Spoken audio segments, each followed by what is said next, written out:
Hi, everyone. I'm Ashley McManus, Director of Marketing at Affectiva. Welcome to Affectiva Asks, a human-centric AI podcast where each episode we will interview a thought leader doing cutting-edge work in the AI space. A little bit about us. Affectiva is the pioneer of in-cabin sensing AI, software that can detect nuanced human emotions, complex cognitive states, behaviors, activities, interactions within next-generation vehicles. Today's episode features Affectiva Chief Strategy Officer Andy Zeilman.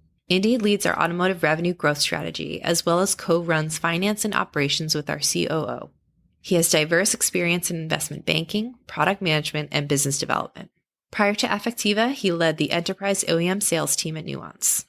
Based on his ongoing conversations every day with leading OEMs, Tier 1s, our automotive partners, investors in the automotive space, he shares his thoughts and ideas on the current state of the automotive market, use cases and demos and applications of Affectiva's in-cabin sensing technology, as well as how the automotive industry is evolving and where he sees it heading in 2021 and beyond.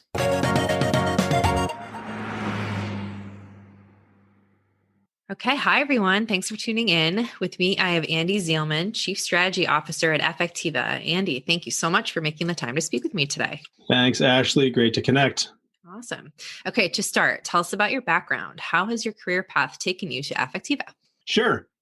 So my background is a little bit, I call it eclectic. Some call it a bit eccentric. I've done a lot of different things prior to joining Affectiva. I worked in consulting for a while, worked in product management and product marketing in the Valley, then back here on the East Coast with some smaller companies. Spent some time doing investment banking, looking at the financial markets and corp dev, M&A transactions. Just prior to Affectiva, I was working up at Nuance Communications, a large NLU and speech provider. And there I was doing OEM strategy in what was called the Enterprise division, looking for new applications of our technology in new markets. From that experience, I was looking to do that same type of work at a smaller company. And I started my look, my search, and Affectiva came to the top of my list. Affectiva, obviously a very well-known, privately funded startup here in Boston, jumped out at me as having this really, really innovative, cool technology. And the applications for it are, and I know you've probably covered this in other podcasts, kind of indefinite. And the opportunity that I started talking to Rana about was, where is the next big market for Affectiva's technology? What is emerging now that can become that $1 billion plus opportunity for what was at the time called emotion AI? And as I talked to Rana, I really understood what she meant by emotion AI. And it wasn't just happy, sad, angry. It was using computer vision algorithms and AI to understand complex human state. And that really unlocked a whole new bunch of applications for the technology, not just thinking about better HMI based on my emotional state, but really intuitive, adaptive experiences and analytics based on complex human state, and really understanding how facial expressions influence and inform state. And then going a level deeper, really understanding, talking with Jay Turco and the AI team and Tim Peacock and the engineering team, understanding the core domain expertise of Affectiva that was deeply rooted in research and science around emotion and human state. But then the science and engineering capabilities were computer vision and analytics around inferring activity from still photos and video images. And it realized that, hey, this is a bigger market than just emotions. This is really about complex human state. Came on board because the enthusiasm of the team, the raw intelligence of the team was truly inspiring. And then you map that with this technology and the applications. It was kind of a no-brainer to jump on board when I had the opportunity. Absolutely. So let's go to you and your role at Affectiva today. What does your day-to-day look like? Sure. So I talk about my background a bit at the beginning, and that really applies to what I do day to day. So my formal title is Chief Strategy Officer. I came on board as Vice President of Business Development. My initial goal was to look at that next new market for Affectiva, for our technology, as mentioned. Doing that, the role really emerged, leveraging some of my finance background, a consulting background, and product management, product marketing background really lent itself to this kind of creative new role, the Chief Strategy Officer. So what I do day to day, I run the business development organization that focuses on our automotive vertical, and I think we'll talk about that in a few minutes. But I also assist Tim Peacock, our COO, and Rana in some of the operational and financial aspects of our company. It all merges together in a small company. You want to do and build the right partnerships that have the right long-term impact, that are structured the right way. You don't want to do deals that hurt the company. You want to do partnerships that make economic sense for the company. So wearing that finance hat and that sales biz dev hat at the same time, some people think it's kind of the fox watching the hen house, but it really works really well because you make the partnerships that make sense for the long term of the company. And again, it's been a really fascinating role that kind of changes day to day. But really, I spend most of my time working with the leadership team, the product team, and the biz dev team, focusing on developing out the automotive market, which is a huge opportunity for Affectiva that's emerging. Yeah, and let's talk about automotive a little bit. Why did Affectiva decide to get into the automotive space? Sure. So when I came on board, Affectiva had always had interest from the automotive market, going back to Rana's time back in the Media Lab in the early 2000s. Some of the larger Japanese automakers would engage, saying, the future of mobility, the future of automotive is going to have an emotional component. And there's always been exploration around, the emotionally enabled car or emotion in vehicle. What picked up as I was coming on board at Affectiva was a real momentum towards cameras going into vehicles. And let me explain what happened and what is happening. So first off, as soon as there's a camera sensor, then all the intelligence of Affectiva's technology can be brought to bear. All the analytics, the understanding of complex human and cognitive state, all that comes to bear once you have a camera in place. No camera, no ability to apply computer vision AI. The automotive industry, until recently, was never contemplating putting a camera inside the vehicle. Now, there's a pseudo-regulatory body in Europe called Euro NCAP, their rating agency that rates the safety and other measures of cars that are sold in Europe. Euro NCAP started defining standards that would be rolled out and are being rolled out around driver monitoring classification. Using a camera to measure and define impaired driving. What this meant was that to get the highest rating by Euro NCAP, you were going to need to put some camera, sensor, and computer vision capability in vehicle. Now, this starts unlocking a market for Affectiva that never existed before. So we started taking a very close look at this area, saying, all right, what is the timing of this? What is the application of computer vision? What other technology is going to play in vehicle? What are the use cases that can be drawn once a camera goes in there, not just around driver impairment classification, but other things? And then looking out, not only the next 1 to 3 to 5 years, but even looking at 10 years, what do we think this is going to have? What impact is this going to have on the long range future of mobility? There was a lot of talk a few years ago and continues to be a lot of talk and enthusiasm around the autonomous driving experience. That changes everything about automotive. Sure, the timeline for autonomy is pushed out a bit, but everything about automotive and what we've thought about automotive changes when you go from a driving experience to a riding experience.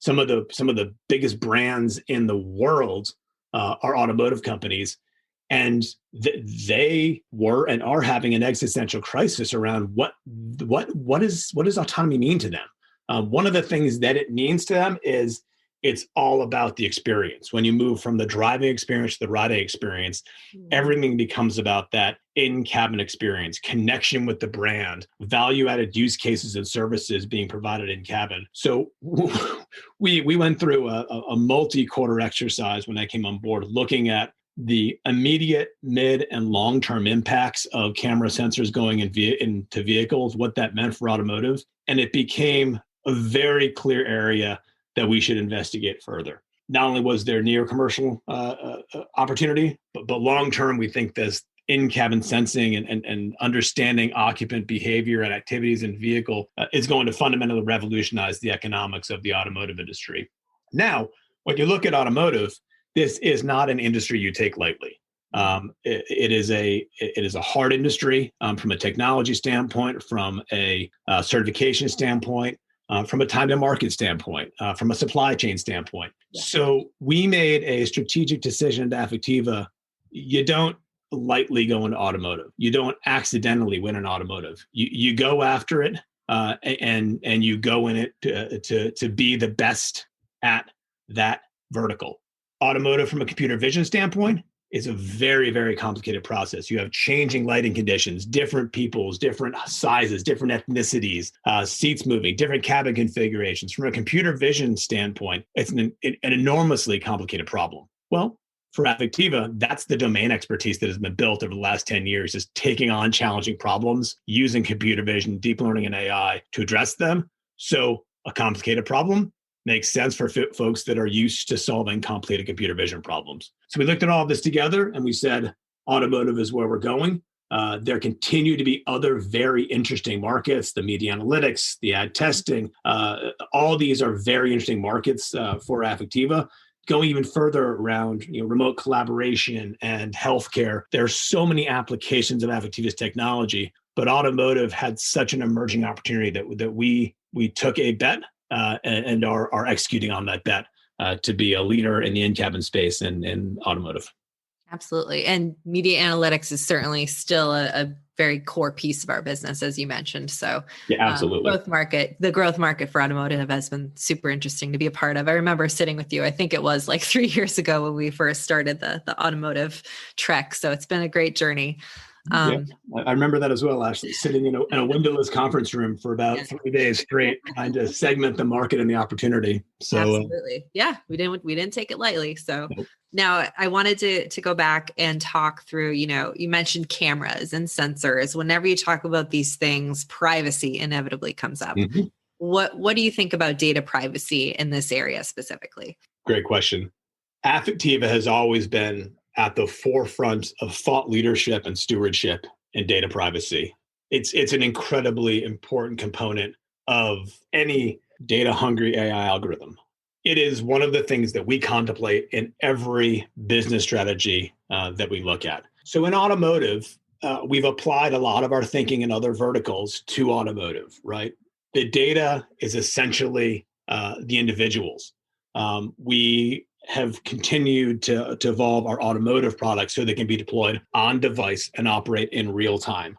It does not require a capture or a caching of the video. The video streams, we pull the analytics, the resident analytics and signals are then kept on device. It is up to the deployment of our technology as to whether some of that analytics wants to be pulled back to a hosted server and done for more processing there. But we always develop our technology that has data privacy and can be deployed in the most effective manner for data privacy. Now, when we build our relationships within automotive or within any vertical that we work in or any partnership we establish, that conversation is at the forefront of our minds. How do our partners intend to use the data? How do we ensure that there's opt-in and consent for capturing the data in the first place? How all of these measures that we apply across verticals apply in automotive. In the automotive vertical, as in many other verticals, there's an ongoing conversation with society around data privacy, around what data are people comfortable sharing in an opt-in way versus the services or value that they get from that data.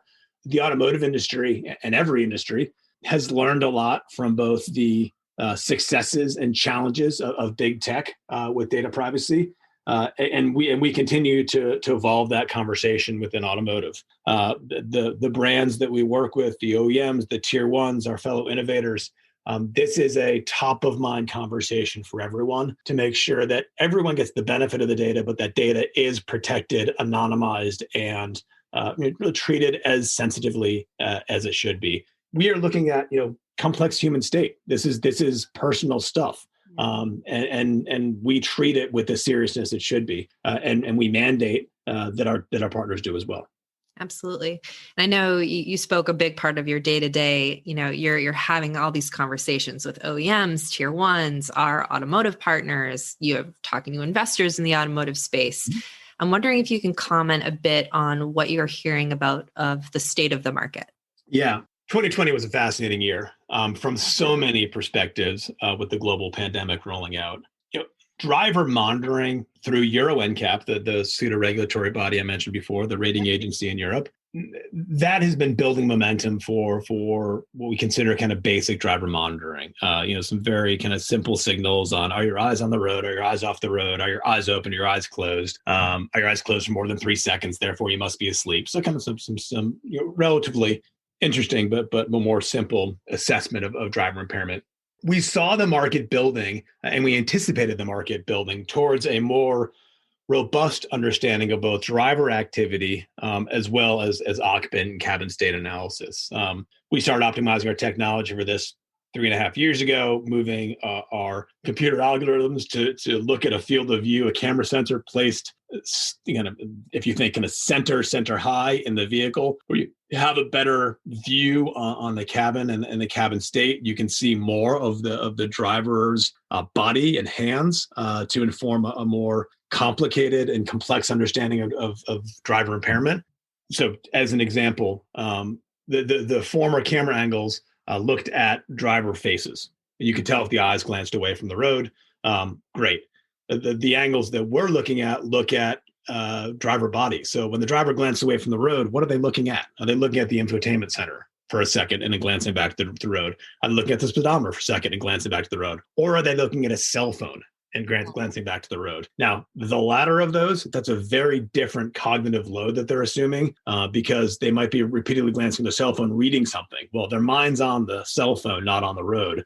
That's a very different level of impairment than just eyes on the road, eyes off the road. Going back to the state of the market, we have seen the market going this direction towards more robust understanding of driver state, occupant state, and cabin state analysis. 2020 was fascinating because when the global pandemic hit, everything stopped for we didn't know how long in the automotive vertical and across the world in every vertical. What happened was validation of our strategy. About 6 weeks, 8 weeks into the global shutdown is what I'll call it.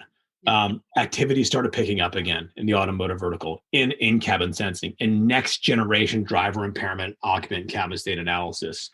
This was no longer a research topic. This was a production sourcing opportunity for technology like ours. And that's what was validated in 2020. Anything that was interesting, but not as relevant to near-term deployment in vehicles, stopped.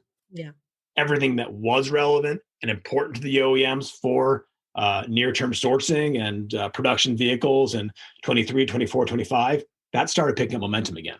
Mm-hmm. So there was real validation last year that the market was ready and committed. The leaders in the market, were ready and committed to next generation in-cabin sensing. What we've seen since then is essentially a lot of validation of the commitment and the bets that we took 3 years ago. A lot of the leaders looking at that top-down view in the cabin, wanting to understand manual distraction versus eyes on the road, eyes off the road, wanting to understand more robust activity detection, wanting to understand what the other occupants are doing and the emotional and human states of the other occupants. All of this is gelling into what the leading OEMs are looking at right now. And it's fortunate for us that our bet was right. This is where we placed our investment dollars, and our scientists' minds 3 years ago was to start developing this occupant, cabin state, and driver state analysis that was more holistic and inclusive than just some of the basic driver monitor capabilities. So we're seeing a realization of that vision and strategy now, and the opportunities that we're seeing. Yeah, absolutely. So that was 2020. We're now in early 2021. I'm curious where you think, the market is going, and how would you say it is currently evolving? Yeah, so there are a couple of different dynamics here. So it's currently evolving in the direction I just spoke about, right? Yeah. Towards this more robust, holistic, what I refer to as a multi-signal analysis of what's happening in cabin. It's not just what the eyes are doing. It's not just what the head's doing. It's not just what the body's doing or the objects. It's about looking at all of those things in combination to understand the driver impairment. It's not just about the driver. It's also about the occupants. Again, when you think about impairment and the safety angles, whether a driver is engaging with other occupants in the vehicle, that's a really important signal to understanding their overall level of engagement. We're seeing some sense of age classification in vehicles, so you can understand again and can start adapting or thinking about different adaptations for different drivers of different ages. Again, teen drivers or new drivers tend to have different driving behaviors and different driving patterns and different risks than more mature or experienced drivers. So the OEMs are starting to think about all of these different perspectives on which to understand occupants and drivers, so they can start building solutions that are adaptive and effective for saving lives. So the market's very much moving that direction into a more robust understanding of true complex driver impairment and occupant state analysis that informs that. We're also seeing things around just pure occupant state analysis, things as simple as counting the number of occupants in the vehicle, how many occupants in the vehicle, where are they sitting, what body position are they in? Are they wearing seatbelts? All of these things start playing into beyond the driver. We're starting to see some interest, some real viable interest in back seat activity detection. You can think about a child or children in the back seat. Are they wearing the seatbelts? Are they awake? Are they engaged? There's a lot more interest and momentum in back seat occupant behaviors, thinking about the kind of use cases and applications and services and value you can provide based on what is happening in the back seat. You can think about rideshare applications. You can think about family vehicle applications. The leading OEMs, again, are thinking about this. What can we capture in a vehicle that can really inform that adaptive experience? So we're seeing that being kind of the next generation of in-cabin sensing. So, what's coming now is this more robust understanding of driver impairment. What's coming next is more robust understanding of occupant behaviors and backseat behaviors. And the next thing that is really both exciting, transformative, and fundamental to the automotive industry is the changing nature of mobility. And I referenced autonomy earlier on in the conversation, but autonomy is coming. Semi-autonomous vehicles, and then eventually fully autonomous vehicles, and that will change the expectations of the travel experience. It's no longer going to be just about getting from point A to point B as quickly or as painlessly as possible. It's going to be about connecting with the brand, having that experience in vehicle that is positive. Health and wellness starts playing in here, making sure that riders in the vehicle get from point A to point B. And when they get out of that vehicle, they're at least in as good a state as they were when they got in. Maybe they're being productive. Maybe they're engaging in entertainment. Maybe they're having some sort of other adaptive, immersive experience. This is where automotive is going. The future of mobility is going to be all about that in-cabin experience and providing services, experiences, adaptive opportunities that will define the brand, define the experience, and engage the occupants the way they want to be engaged. And all this is about understanding that occupant experience. All of it comes back to where we are today, understanding complex human state. These are complicated, complex use cases. It will take years, decade plus, to have a fully immersive, adaptive, personalized in-cabin experience. But there's no doubt the industry is going that way. Just like with autonomy, we will eventually be in fully self-driving cars, timeline TBD. As we move towards that, everyone's thinking about the external world right now. Well, everyone a few years was thinking about the external world. Now there's that shift in thinking to the changes in how the external world informs the autonomous system also starts impacting the in-cabin experience. And Affectiva and others like Affectiva are shaping that future with the work we're doing now with the OEMs and tier ones.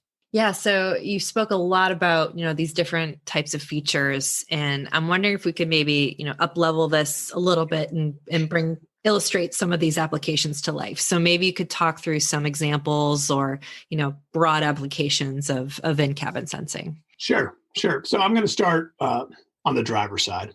Yeah. So driver impairment classification is incredibly valuable, even for those, drivers that, sometimes I know I'm driving slightly, disengaged from the driving activity. I know that I've got something else in my mind. I know I see that cell phone beeping in the center console as I'm driving, and I want to check that text message, and I keep glancing down at it.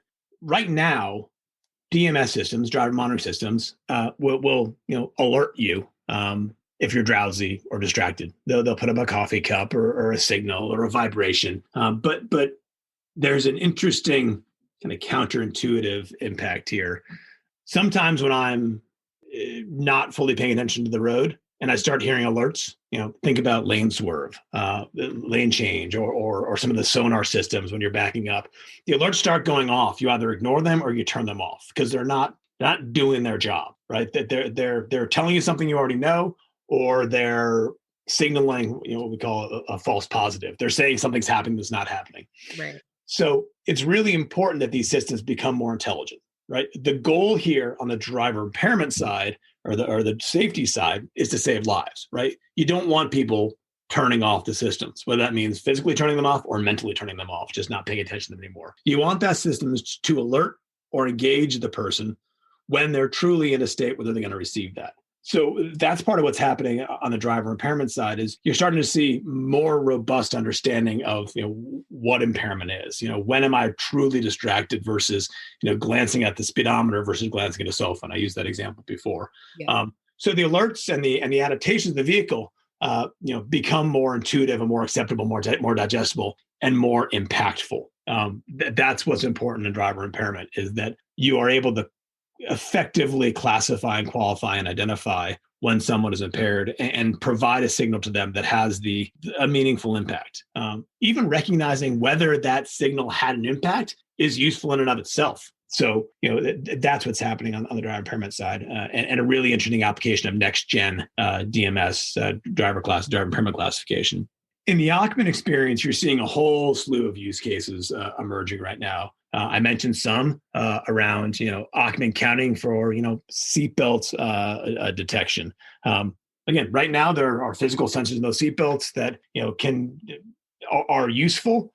Those aren't often the back seat, as you notice, right? A lot of times those are in the front seat. Well, that's from a cost perspective and a regulatory perspective that, seatbelt detection warnings are often only in the front seat. Well, with computer vision, where the industry is driving for is being able to look across the cabin for seatbelts, looking at things like body posture to start informing airbag deployment. So the airbags can be deployed more effectively depending on the body posture of the individual. So there are a number of other safety use cases that are also being explored quite aggressively to look at how computer vision can better inform these for a safer driving experience and a safer riding experience. And then, of course, you've got the kind of adaptive experience use cases, which is where things start getting exciting around the future of mobility, right? Yeah. How are people responding to content that they're engaging with, whether it be music or video in the back seat? Are people, even awake and engaged in what they're doing, right? Think about going back to the family use case. I happen to have younger children, and despite saying I would never do this, on longer drives, I'll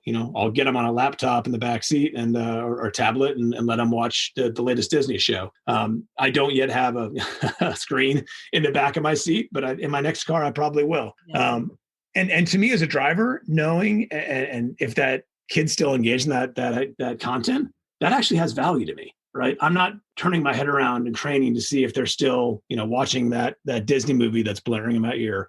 The car can be more intelligent around that. It's a very it seems like a niche use case, but really valuable for family drivers that are, again, distracted by that or not having the best experience they can because, the kid in the back seat is asleep and has been asleep. But the movie continues to play onwards. So the slew of use cases that are being contemplated and again, respecting confidentialities of a lot of our OEM partners, being considered and deployed in the next few years, they range all the way from basic safety to next gen safety to really the foundations of that mobile experience of the future.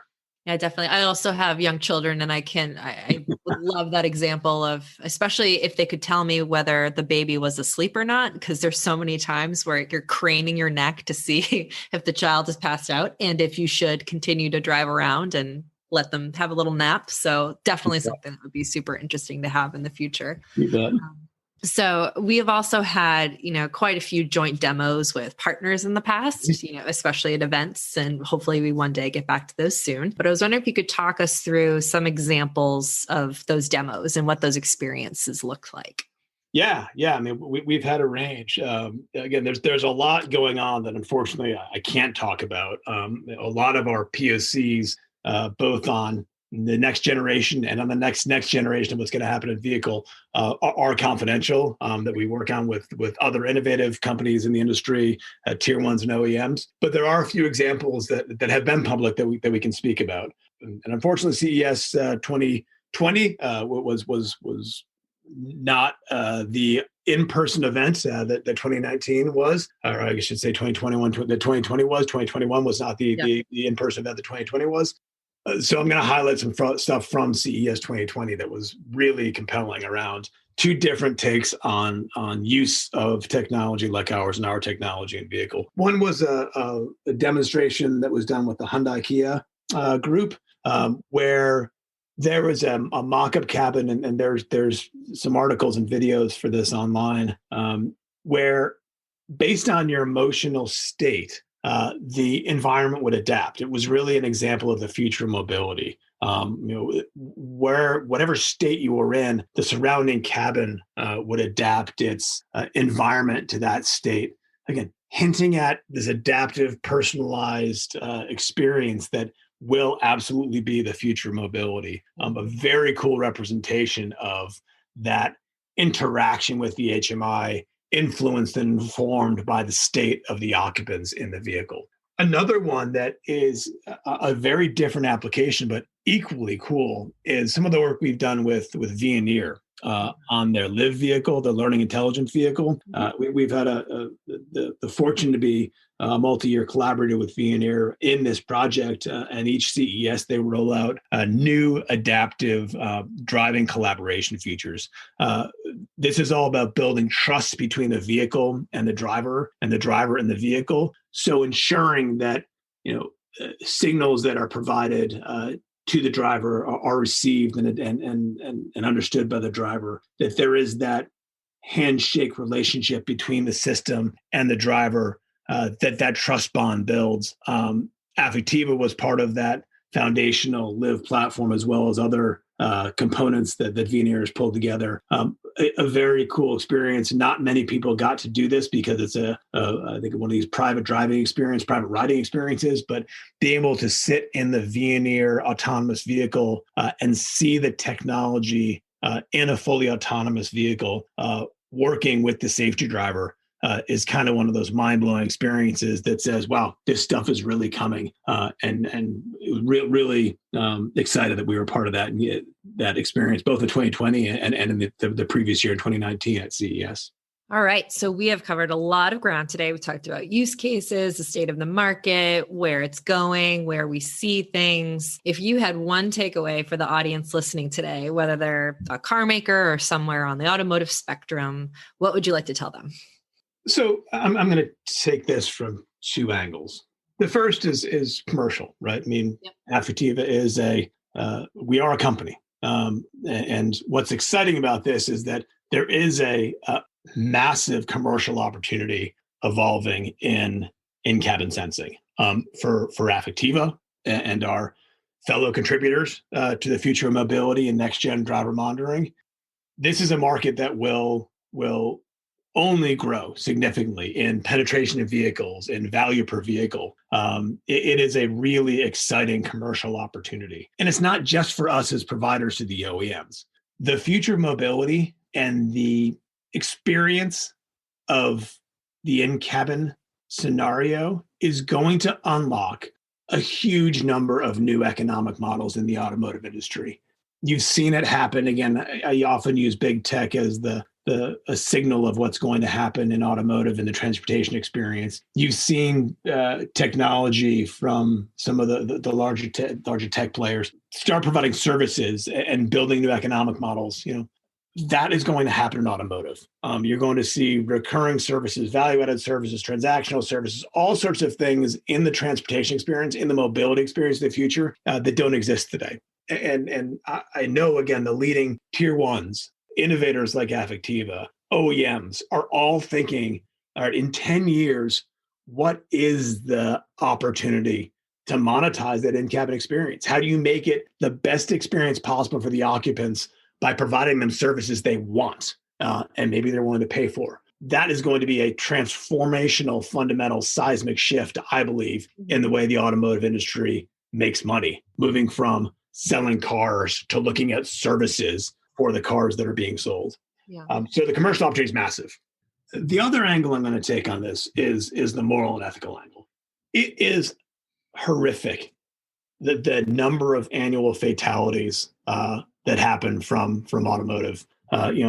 Almost 1.5 million people last year died from automobile accidents. That's more than 3,500 a day. Yeah. It's another 4.5 million were seriously injured. I mean, these numbers are astronomical. Yeah. And we have technology that can minimize this. Even if you save 10% of that with new technology, the impact, the generational impact, the children and grandchildren that will be able to be born because we've addressed this, it's mind blowing. It's altering what we can do as an industry to get the technology that exists today into vehicles. We should not be allowing this to happen as a world and as an industry, to allow this number of deaths to happen every year. And that's the thing, again, I'm a business guy. I love the commercial opportunity. But the thing that gets me out of bed in the morning and drives you late at night is that the moral impact we can have, the ripple effect we can have as an industry, Affectiva being one of many that can make this change to save those lives. And it is something that I firmly believe, and I know our team here at Affectiva believes, actually you being one of them, that we have a moral responsibility to do the best we can to minimize those fatalities. And the industry sees that. And it's exciting to be part of that, to think about a future, whether it's an autonomous, semi-autonomous, or the driver world of today, where you can save lives and you can start seeing that number decrease year over year substantially. Is just that's what makes me proud about what we're doing and what it can do in the future. 100%. So important. Agreed. So maybe we'll end on a lighter note. One last question that we ask all of our guests: if your car could do one thing in the future to make your life a little easier, what would it be? I'm going to go to kind of back to the health and wellness topic.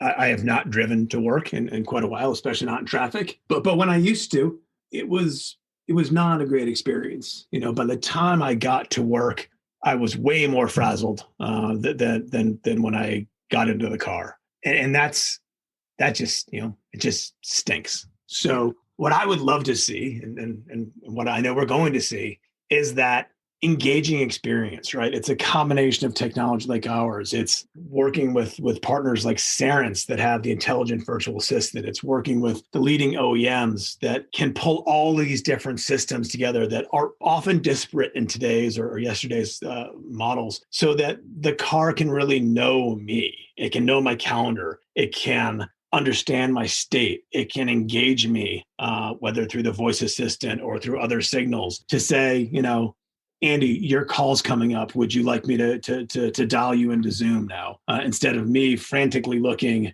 for my phone while stopped in traffic and trying to put in a passcode. All these things that exist today are solvable. It's about bringing all the technology together, the OEMs, which again, I know are doing this, bringing the providers, the technologies, the underlying ECUs together and logic systems together, so that the car does provide the experience I want it to, right? It does start becoming what I expect from Siri or Google Assistant, and even better than that. So that when I get to work, I'm not falling, I didn't forget that call. I'm not frazzled. I've got the experience I want to have. Am I going to get out at work in a better place than when I got in? Maybe not. But am I got to get out a little less frazzled?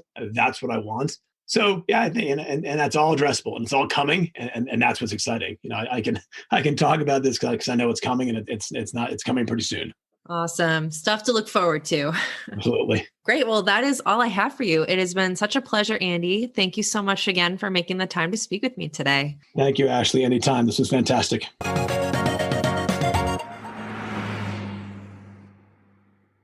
We covered so much ground in this conversation, but I think what most resonated with me was Andy's two takeaways. The industry shifting economic models for transactional services certainly gives a very real and exciting commercial opportunity for Affectiva's in-cabin sensing technology to deliver a safer, more personalized document experience.